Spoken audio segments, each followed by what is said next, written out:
Sveiki, mielieji. Kaip jums sekasi šią gražią žiemišką dieną? Iš tikrųjų, labai jūsų pasiilgau. Džiaugiuosi, kad šiandien pati galiu išeiti į eterį ir toliau skaityti knygą Deimantų šlifuotojas. Tačiau kartu labai noriu pasidžiaugti ir padėkoti Erikai ir Loretai štai, kad prisijungė prie šios nuostabios misijos. Ir nepergyvenkite, kad iš karto atrodo nesuprantama, ką mes čia darome, ką mes šitą knygą skaitome ir ką ta knyga nori pasakyti. Nes tikrai tai nėra grožinis vadovėlis, tai yra deimantinė išmintis, bet svarbiausia, kad klausykite, skaitykite patys ir bent jau šita knyga tikrai privers į daugelį dalykų pasižiūrėti kitaip. O tai yra mūsų sąmonės keitimas, tai yra naujas gyvenimas, naujas laimingas gyvenimas, kai mes patys tampame savo gyvenimo šeimininku. Jeigu mes galvojame, kad mes patys nieko negalime pakeisti, tai mes dingstame iš savo gyvenimo ir mūsų vietą užima kažkas kitas, kas kontroliuoja mus, kas veikia mūsų sąmonę. Tačiau jeigu mes žinome, koks yra mūsų vidinis potencialas, kad mes galime tapti pačiais šauniausiais savo realybės kūrėjais, tai mums belieka pasinaudoti tuo potencialu ir tapti pačiu geriausiu savo šeimininku. Nepergyvenkite, sąmonė greitai nesikeičia, bet žingsnis po žingsnio, mes kiekvieną dieną vis pradedame matyti kitaip, suprasti kitaip, girdėti kitaip ir aišku, savaime tuo būdu pasikeičia mūsų elgesys. Ir kai pasikeičia mūsų elgesys, gaunasi visai kitokie rezultatai aplinkui mus. Taip, kad šiandien tęsėme knygą, tai skaitysiu 6 skyrių, kaip pasinaudoti potencialų. Skaitysiu 20 minučių, pasižiūrėsiu, kiek pavyks man puslapį perskaityti. Taigi, 6 skyrius, 71 puslapis, kas skaitote knygą su manim kartu. Pasižiūrėjau, ar nėra komentarų.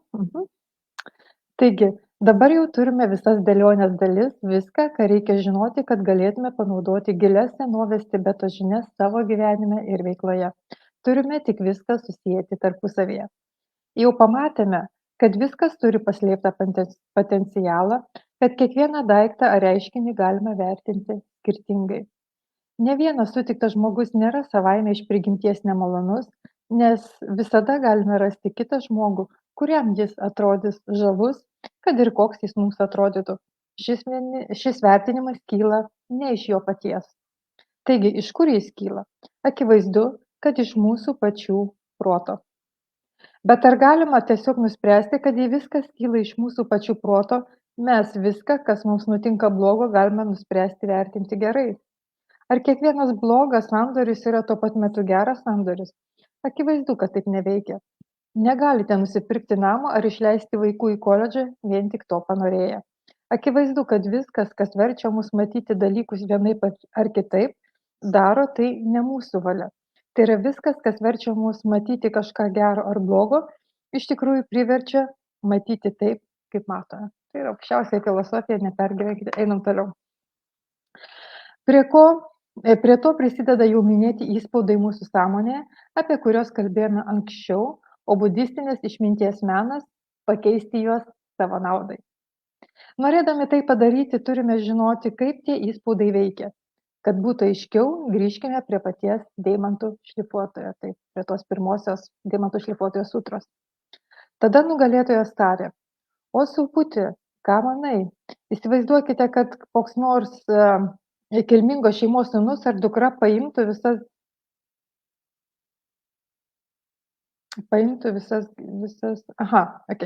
O subhuti, ką manai? Įsivaizduokite, kad koks nors kilmingos šeimos sūnus ar dukra paimtų visas gyvenamas šios didžiulės galaktikos planetas, tūkstančius planetų, padengtų jas 7 rūšių brangakmeniais ir kam nors padovanotų. Ar tokiu veiksmu šis sūnus ar dukra padarytų nesuskaičiuojamą daugybę gerų darbų? Tai buvo citata iš senosios knygos. Sunku sekti greitai skriejančias Budos mintis. Galbūt bus geriau, jei kiekvieną eilutę jums paaiškins Čionei Lama. Štai jo paaiškinimas apie tai, kas čia buvo pasakyta. Šiame sutros skyriuje Buda nori įrodyti tam tikrą faktą. Ankstesniuose skyriuose kalbėjome apie tai, kaip pasiekti aukščiausios būties būseną, kaip to mokyti kitus ir taip toliau. Ne vienas iš šių veiksmų, kad ir joks kitas daiktas ar reiškinys visatoje neegzistuoja pats savaime. Mhm. Ne vienas iš šių veiksmų, kaip ir joks kitas daiktas ar reiškinys visatoje neegzistuoja pats savaime. Tai labai įdomi mintis, iki kurios reikia daryti. Čia mano citata. Vis dėlto jie egzistuoja mūsų suvokime. Taigi tiesa, kad atlikdamas dovanojimo veiksmą žmogus kūrė gėrį. Tačiau bet kuris žmogus, studijuodamas šiuos principus, kuris juos intensyviai apmąsto ir medituoja, kūrė dar didesnį, be galo didelį gėrį.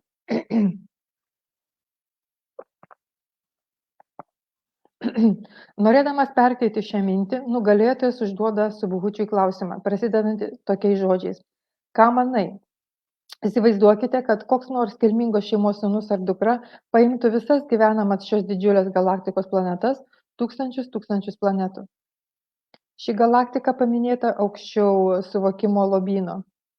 Citata.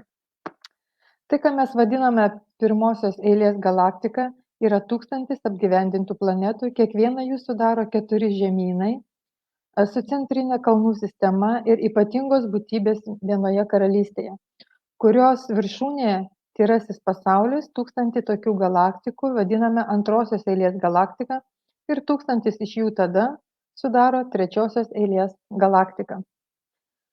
Tarkime, tęsė Buda, kad šis kilmingos šeimos sūnus ar dukra padengs šias planetas 7 rūšių brangakmeniais – auksu, sidabru, krikštolu, lazuritu, smaragdu, karketanos akmenu ar purpuriniu perlu. Ir tarkime, kad jie kažkam padovanos tas planetas.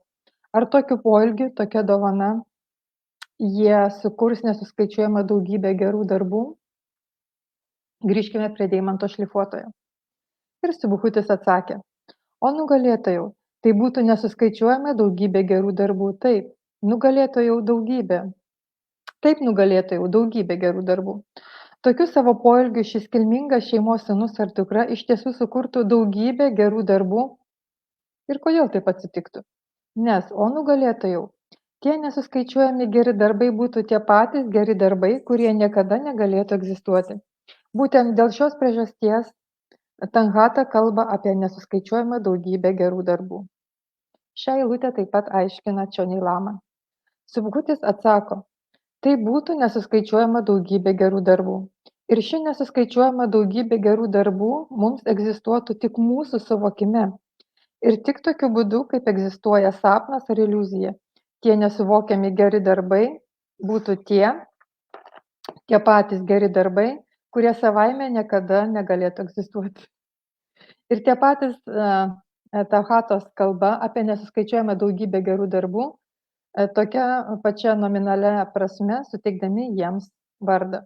Šiame skyriuje siekiama atskleisti keletą skirtingų minčių ir idėjų apie juodus ar baltus poelgius, kuriuos atlikote anksčiau, ir tuos, kuriuos ketinate atlikti vėliau, galima pasakyti.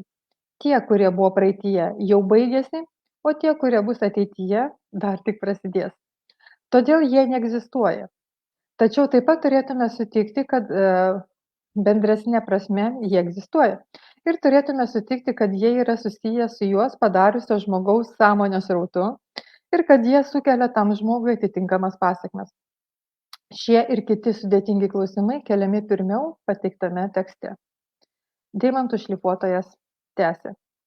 Ir tada nugalėtojas tarė, o Subhuti, įsivaizduokite, kad koks nors kilmingos šeimos sūnus ar dukra paimtų visas šios didžiulės galaktikos planetas, tūkstančius planetų, padengtų jas 7 rūšių brangakmeniais ir kam nors padovanotų. Kita vertus, tarkime, kad šis sūnus ar dukra paimtų tik vieną 4-eilį šio mokymo, teisingai paaiškins ją kitiems ir teisingai mokys. Ir imdamasis šio antrojo veiksmo, žmogus sukurtų daug daugiau tų didžiųjų gėrio darbų, neatlikdamas pirmąjį. Gėris būtų begalinis ir apskritai neišmatuojamas. Čia kalba apie žinių dalinimąsi. Čionei Lama šias paskutinės eilutes aiškina taip. Pirmiausia, turime kai ką pasakyti apie žodį 4-eilis. Nors ši senovinė knyga, jos vertimas į tibetiečių kalbą nėra parašyta eilėmis, Manoma, kad originalo sanskrito kalba ji galėjo būti sueiliuota. Žodis paims reiškia priims į sąmonę arba įsidėmės. Jis taip pat gali būti aiškinamas ir taip, kad kas nors paims knygą į rankas ir garsiai perskaitys tekstą.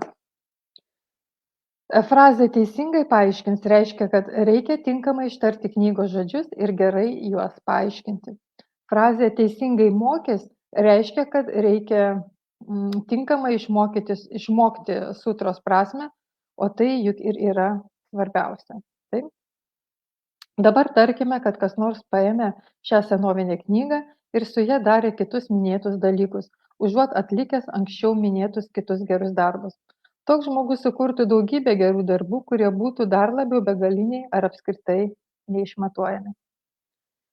Taigi, matėme, kad kiekvienas mums nutikęs įvykis arba tikra prasme yra neutralus arba tuščias. O tai, ką mes jame išvelgiame, tai yra patiriame jį su malonumu ar su pasibjaurėjimu, kyla ne iš paties įvykio. Atvirkščiai, atrodo, kad mūsų išgyvenimai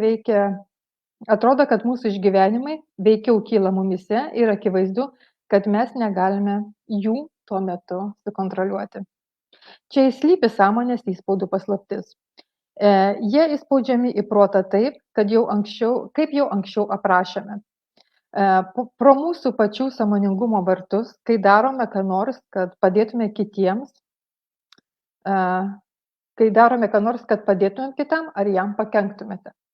Jų ryškumas priklauso nuo įvairių veiksnių, kuriuos apibūdinome, įskaitant mūsų ketinimus, emocijų stiprumą, tai kaip gerai suvokiame, ką darome, stilių, kuriuo elgiamės, laipsnį, kuriuo vėliau įsisaviname savo veiksmus ir tam tikras detalės apie asmenį, kuriuo atžvilgiu veikiame.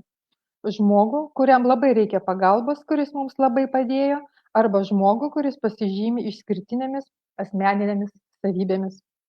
Belieka aptarti, kaip šie įspaudai lemia viską, ką matome aplink.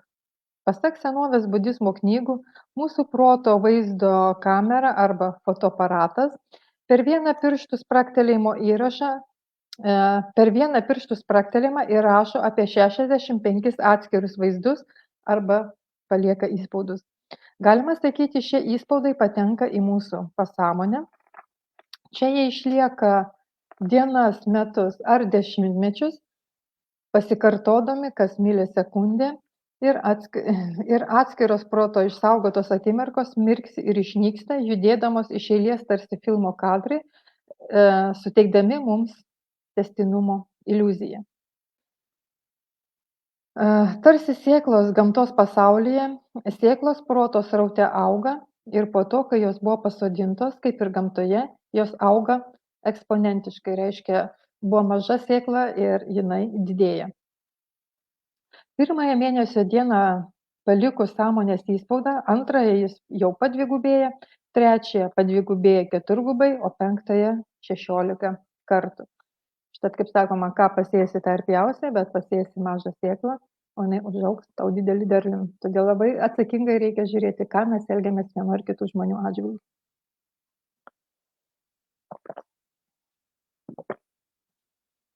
Gerai pagalvojus, šis principas nieko ir nestebina. Palyginkite vienos gilės svorį ar masę, matuodami gramais ir iš jos išaugusių ąžuolo svorių. Tiesioginė prasme, vienam sėklos gramui tenka tona medienos. Senovės Tibeto išmintis sako, kad proto sėklos auga taip pat. Įvertinkite dabartinių Jungtinių Amerikos valstijų federalinės biurokratijos masę ir palyginkite ją su ta saujelė žmonių įkūrusių naujos šalies vyriausybę 18 amžiuje. O tai buvo sėkla, iš kurios visa tai išaugo. Tai mes žinom, kad Amerikos valstijos buvo irgi įkurtos 18 amžiuje iš saujelė žmonių, o dabar kokia didelė valstybė tapo.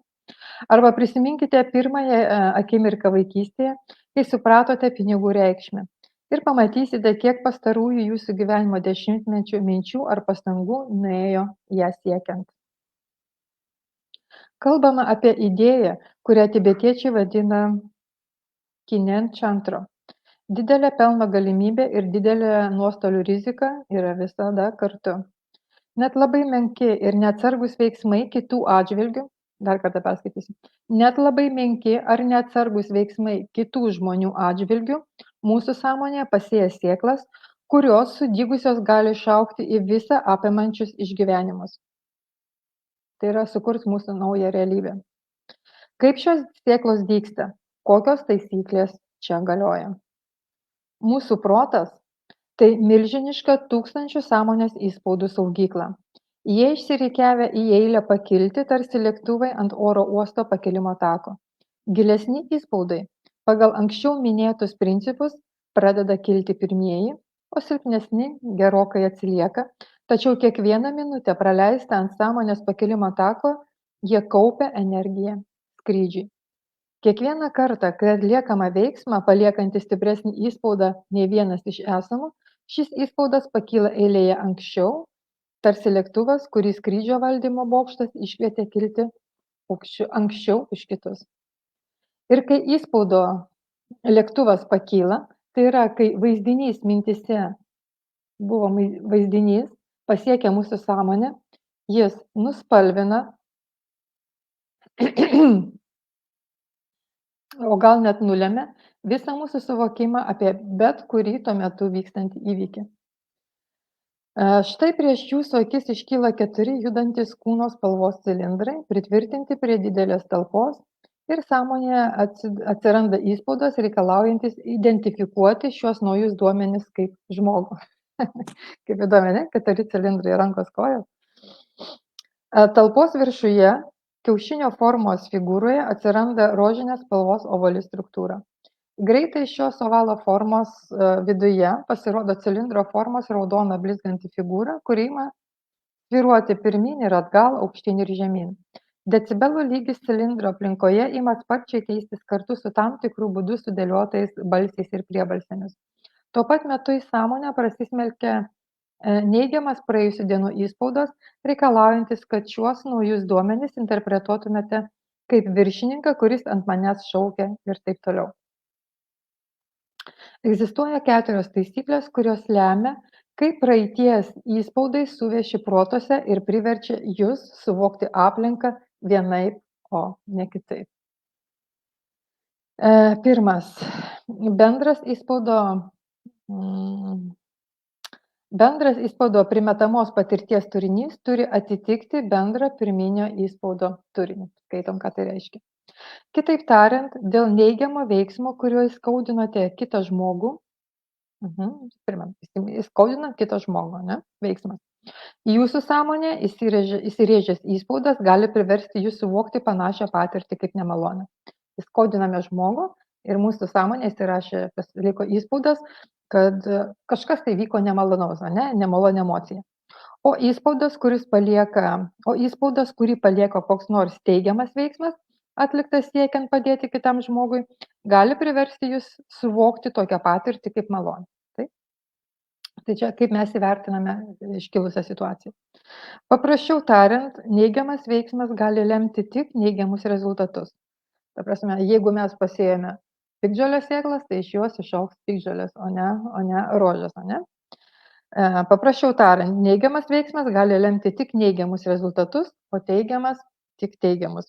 Galima sakyti tokiu būdu, būtent tai turėjo omenyje Jėzus, sakydamas, kad niekas negali priskinti vynuogių nuo erškėčių ar figų nuo uosnių. Ta prasme, ką pasėsi, tą artimiausia, ne? Antra taisyklė. Pasąmonė įsirėžęs įspaudas vis gilėja, kol galiausiai išdygsta, suveši ir priverčia mus patirti kokią nors gerą ar blogą patirtį. Apie šį reiškinį jau kalbėjome, tačiau esmė yra ta, kad net ir labai maži ar nesąmoningi veiksmai gali sukelti stiprius jausmus ar išgyvenimus ateityje. Tai, ką mes išgyvename dabar, tai atsilieps vienokiu ar kitokiu būdu mūsų ateityje. Tokiu būdu mes esame savo likimo šeimininkai. Trečia taisyklė. Kiek aš čia skaitau? Nematau laiko. Gerai, trečia taisyklė. Jokia patirtis niekada neįvyksta, jei prieš tai nebuvo įspaustas ją sukėlęs įspaudas. Ta prasme, Mes negalime tikėtis, kad kažkas išdygs, jeigu prieš tai nebuvo pasėta sėkla, čia apie tai kalbam. Esmė ta, kad kiekviena mūsų patirtį sukelia anksčiau gautas įspaudas. Niekas aplink mus, nei žmonės, nei daiktai, nei patys įvykiai, nei mūsų pačių mintis neatsiranda. Jei mūsų sąmonė nėra įspaudo, kuris joje iškyla ir priverčia mus tai suvokti. 4 taisyklė. Kartą mintise įsirėžęs įspaudas visada sukelia kokį nors išgyvenimą. Ne vienas įspaudas neprapuola veltui. 4 taisyklė yra tarsi atvirkštinė 3. Nors joks išgyvenimas niekada neįvyksta, jei prieš tai nėra jį sukėlusio įspaudo, lygiai taip pat, kai įspaudas yra pasėtas, jis turi sukelti naują išgyvenimą. Įspaudai niekada nebūna bevaisiai, jie visada turi poveikį. Jie visada verčia mus ką nors išgyventi ir suvokti. Ir štai 2 taisyklė atkartojo ir praplėtė šios skyriaus pradžioje pateiktą citatą iš Deimantų šlifuotojo, ir tai svarbiausia esminė idėja siekiant sėkmės versle ir asmeniniame gyvenime. Net ir palyginti nedidelis veiksmas, kurio imamės sąmoningai suvokdami, kaip įspaudai verčia mus matyti neutralų arba tuščią pasaulį, duoda milžiniškus rezultatus. Dar kartą perskaitysiu. Net ir palyginti nedidelis veiksmas, kurio imamės sąmoningai suvokdami, kaip įspaudai verčia mus matyti neutralų ar tuščią pasaulį, duoda milžiniškus rezultatus. Tai šiandien tiek, 20 minučių jau perskaičiau, rytoj tęsime šitą skyrių ir vis giliau gilinamės į šitą išmintį. Nepergyvenkite, kad kol kas jūsų protas nesupranta, ką noriu pasakyti, bet sėkla jau pasėta ir kiekvieną dieną bus vis aiškiau, apie ką mes čia kalbame ir kokiu būdu mes kūrėme savo realybę. Taip kad geros jums dienos, harmonijos jums ir jūsų namuose. Iki rytojaus.